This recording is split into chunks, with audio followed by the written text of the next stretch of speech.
Let me tell you a story about how the skeleton woman came back to life. Okay, so once upon a time in this cold northern land, there was this young woman who is thrown from a cliff by her own father. She falls to the bottom of the ocean, and there she stays. She's not fully dead, she's not fully alive, she's just lies there, forgotten.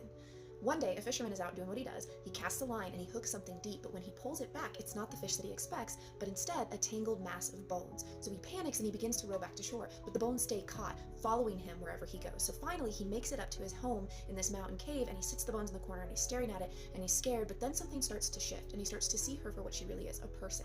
And he starts to untangle and lovingly places each bone on this bed of furs. Then he lays down because he's exhausted, and a single tear drips down his face. The skeleton woman sees this tear and drinks it. And then she's a woman once more. She's brought back to life, she begins to move and dance and sing again. And I think that the moral of this story is that we are both the bones and the fisherman. Sometimes we catch ourselves up, sometimes we have to drag, but we've all been cast out, maybe not into oceans, but into roles, into systems and relationships that didn't fit us. And we drift until something or someone pulls us to the surface. And then we start to panic because facing our tangled mass of limbs, our fears, our doubts, our things that feel unlovable is terrifying. But we do it, and we do it with love, and we do it with care. Skeleton Woman didn't come back to life with force or control. She came back to life with kindness and tenderness. And that's the message, because I think we have to all learn, you gotta let the ones who are gonna go, and the ones who are gonna stay. But the most important thing that you can do is to stay with yourself. Thanks, guys.